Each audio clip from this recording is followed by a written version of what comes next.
There's never been a better time to make the right moves to get ahead financially than when you are in your late teens and early 20s. We have few responsibilities, tons of free time, and lots of energy, so you would think that people would take advantage of this sort of fresh start to set up their life for financial success. Yet we see so many people not that much older than us already struggling with money. I mean, most of them didn't fall behind financially because they're dumb or lazy, but because they were focused on the wrong things and they didn't have a plan. So, in today's video, I'm going to be talking about 5 things that you have to start doing if you want to get ahead financially this year. I know what you're going to say. And this isn't just going to be another one of those just make more money, bro videos, because if we're honest, that takes time and it's not really realistic for us at this age. But this is going to be a video of more actionable steps that you can actually start taking today or things you can start working towards. Alright, getting right into the first step, which is getting control of your money and where it's going. This is a trap that so many people, and myself included at one point, fell into. If you don't know where your money is going every month and what you're spending it on, you can't actually make any progress.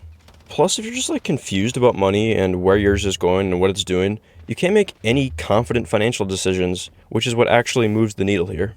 The first thing you have to do is just put all your cards out on the table and look at them honestly. And the best way to do this is by tracking your spending for a month or two. If you do most of your spending with your debit or credit card, this can be really easy because you can just look at your statement on the form they mail you or look at it online. And if you use cash, keep your receipts and keep track of them somewhere on a spreadsheet or something. And this isn't going to be something you're going to be doing every month for the rest of your life, but it's just a good place to start because you visually see right in front of you where your money is going to be going every day of every month. And hopefully, which is the whole purpose of this, it can be eye-opening to you and you can start to see if your money is going to things that you actually care about or stuff that you want or need, or if it's just kind of going to stupid things. And the first thing you're going to see is pretty obvious, the fixed expenses like your rent and your Wi-Fi bill and your gas and groceries. These should be pretty predictable and you're going to know what they're going to be ahead of time, but you never know, and that's why looking at them is important. One time a bill surprised me sort of recently. I thought I was paying for the student plan for Spotify, but had upgraded me to the regular or premium plan, and I was like, wow, I'm spending $15-20 a month when I thought I was only spending $7. So it's good to look at this stuff once in a while. And that kind of leads into the other spending you might be doing, which is the fun spending and the less predictable, the wants, not the needs. And this is where a lot of stuff might surprise you. I remember seeing that I had been going out to eat 2 or 3 times a week and spending $20 to $30 each time because obviously I was going with my girlfriend. But still, that's $80-90 a week that I had no idea I was spending. But what do you do with this information once you know what you're spending your money on? Well, you're honestly going to have to start cutting some stuff out. And of course, the first stuff that you can cut out is the stuff that you don't actually want or really care about, but you didn't realize you were spending money on in the first place. The best strategy is not any hard rules that you have to follow and write down, but more like soft rules that you can use to guide your decisions. The less strict rules are going to be way more effective than the hard, intense rules that you're going to give up on anyway, and they'll be way more effective. I didn't just cut going out to eat altogether, but I cut it down to 1 day a week instead of 2 to 3. It's all about keeping what actually makes you happy and what you need to pay for, but not paying any more than that because there's no reason to if you're not getting any more happiness out of it. Even for the needs section, you could maybe downgrade your Wi-Fi plan if you don't need to be paying for more than you actually use. It's just worth looking at to see. And this all starts just by tracking your spending and looking at it in front of you. Alright, and that brings us to the second thing you must be doing this year to get ahead financially. And that is building up a financial buffer or cushion before you take any more risks. Especially when you're just starting out and when you're really young, stability should come before anything else, like taking aggressive risks with your money, which you don't even have. The worst thing to happen at this age is to get an emergency that makes you go into debt, which you could have just covered if you had a little bit of money saved up ahead of time. A lot of financially smart people have what they call an emergency fund, which is money that they have set aside separate from their main checking account, so they don't really have any risk of spending it. And, as the name implies, it's money they only use in emergencies. The risk of not having one of these is panic selling any investments you have built up, or relying on credit cards, which could send you into debt way further than you want to be, or just forcing you to end up in a shitty job that you hate because you can't afford to leave it because of the money it provides you. If you're young and just starting out, you don't need to have a crazy big emergency fund. I started with $500 in my savings account, which at 18 could cover a lot of little things that popped up, and then slowly worked up to $1,000. The goal is to have enough money that if you lose your job or quit for some reason, this pile of money can keep you going until you get a new job or start making income again. And you might think this sort of emergency wouldn't happen to you at this age, but I know a guy who got fired from his job recently because he couldn't lift anything because he got a hernia in the gym from deadlifting. And just like that, in the middle of June, he lost his summer job. So once you have 1 month of your expenses saved up, and you know what that number is, try and build it up to about 3 months, which for most people to cover rent, groceries, gas, food, all that stuff, is going to be a few $1,000s. Then, ideally, you're going to want to open a high-yield savings account with a separate bank or an online bank to put this money in, so it's separate from the money that you normally spend and pay your bills with, so you can just forget about it, but not be tempted to spend it. And again, the whole purpose of this money is to allow you to take risks later, which will actually get you ahead and prevent you from falling back because of dumb mistakes or random emergencies. Alright, so let's jump into the third thing that you must be doing this year to get ahead financially. And that is finally actually investing. This one's pretty cool because this is where it actually feels like you're finally starting to get ahead financially and move forward in life. The tricky part is a lot of people don't actually know what investing is, and also more importantly, what investing is not. If we want to go off of the dictionary definition, investing is basically trading certainty in your money's value now for it to have the opportunity to grow later. And okay, that's the dictionary definition, but what does that actually mean in reality? Well, it's basically just buying something of value and something that can go up in value because over time it will gradually be worth more. The common examples people always use are houses or stocks.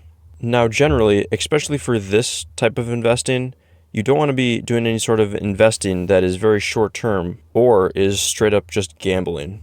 So while your bro might say it's investing, putting an 8-leg parlay on the Lakers to win is really just gambling. Now, of course, none of this video is financial advice. It's all just my opinions, but especially at this age, the best thing I think you can be doing to invest smartly is investing in stocks, and more specifically in ETFs. You don't need to wait for the perfect moment to jump in and start doing it. There's always going to be news stories that say that a recession is coming and the stock market's going to crash. But really, at this point, you should just ignore all of that and just focus on getting a little bit into the market every month. The habits matter way more than the amounts at this age. And even the amounts you put in, even if it is very small, since you have such a long time to grow, since you're 18, 22, 25, somewhere in there, even the $25 you put in now is going to be worth double or triple that after like 20 years without you doing anything to it. The important thing to remember is time in the market beats timing the market every time. So there's no reason to sit out.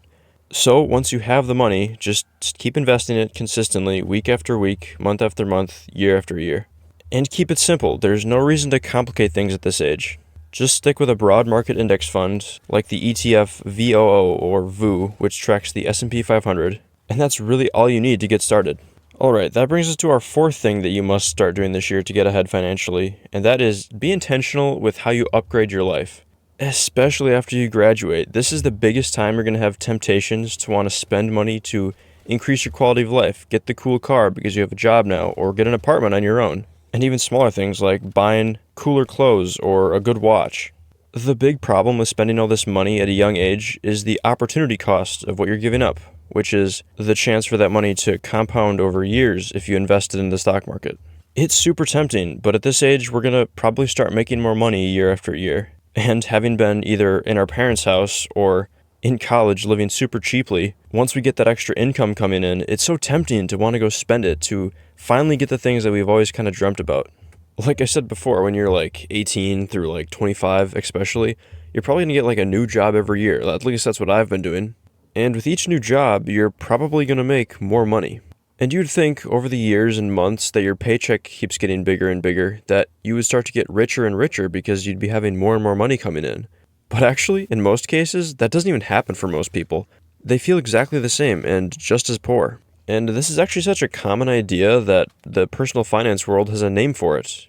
It's called lifestyle inflation. It's when you get a promotion or make more money, you feel entitled to go spend it to improve your quality of life. And you buy those things that I mentioned previously. But at the same time, you don't actually invest anymore, save anymore, so you feel like you're in the exact same situation financially. And of course, we don't want this. We all want to get richer over time and make more money and have more money. So what do we even do? I deadass think one of the most important things I learned in my 20s so far is what actually frugality and being frugal means, because I used to think it was just some corny thing that broke people did. At least to me now, being frugal means I don't spend on stuff that I don't actually care about. And by care about, I mean stuff that either meets my needs or actually makes me happy. People are always talking about being performative or whatever that means. And I actually think that like probably 75% of our spending we normally do is in the performative way of thinking. Like, does the nice apartment or nice house actually make me happy, or is it what I think I should have because I can afford it or I want to have my friends over and show off how cool it is? Like, I respect the guy 100 times more who buys a motorcycle and then never tells anybody about it because he just likes driving it on the back roads or taking trips with it because he likes to drive it. I respect him way more than I would respect the guy who drives it to parties to show it off to girls or posts pictures of it on his Instagram. That's the whole idea behind being frugal. Whenever I buy something now, I always think, does this actually make me happy or do I have to buy it? Or is it something that I think I want or would want other people to see that I have? And if the answer is no, I don't actually need it or even want it for myself, then I'm just not going to buy it now because what's the point? And that really applies to everything, not just like apartments and motorcycles and cars and stuff. Like, I don't really care about having the newest trendy clothes. I can just buy them thrifted or secondhand for a third of the price and they're just as good quality. I guess it all comes down to the idea of just, I don't really care anymore what other people think. I'll still spend money in a heartbeat on a vacation or a nice trip or a fun date, but I'm okay packing a lunch every day for work because I know that'll actually save me some money, and I don't really care about having nicer food for the random Tuesday lunches when I would rather have that money go toward those trips and vacations or invest in it for my future. I think the one last thing I want to say on this topic is for those big purchases like a nice car or apartment upgrade or something like that, I always think give myself a month and decide if I still feel like I really deeply want this thing and it will actually make me happy after a month, then I think the purchase is okay and you can spend the money on yourself because you're not doing it for other people at that point. I think we all know how crazy comparing yourself to other people goes at this age. I still do it. You probably still do it. With social media, it's impossible not to. So honestly, that's why I think learning to be frugal at this age is so important and can quickly get you ahead of a lot of other people our age. Alright, last but not least, the last thing you need to be doing to get ahead financially this year is just to simplify your finances in every level. Not all of us are these crazy finance bros who like the spreadsheets, the bunch of accounts, investing into a bunch of stocks, looking at balance sheets and whatnot, and having investments all over the place, and with apps that track a bunch of stuff. It's all too much for most of us. Like I've said a million times, we all want to get ahead, but if we just give up because it's too complicated, we're not actually going to get ahead, and we're just going to quit before we get anywhere. Again, this isn't advice, but if you're not sure where to start, this is what I personally have, and it works just fine for me.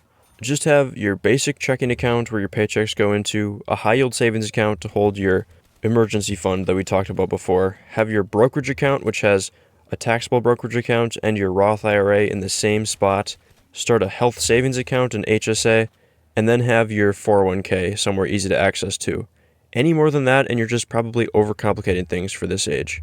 If you're new to the personal finance and investing world and you're wondering what I meant by HSA, Roth, and 401k, you really don't need any of those things. You can just still do investing in a regular brokerage account. Those are all just different types of investment accounts that you can get some tax advantages from.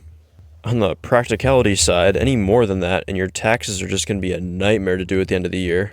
And for simplicity's sake, I used to invest into a bunch of random stocks, and it got so complicated trying to manage them all and know what to pick and what not to pick and worry about one dropping and one not. I just simplified what I invested into in all of those accounts down to just ETFs, because that's way more simple and I don't have to think about it. I think the whole thing I'm trying to say here is a simple financial system that's going to work for you and is easy to follow will get you a lot further than the perfect complicated system or plan that you found online that you won't even stick to.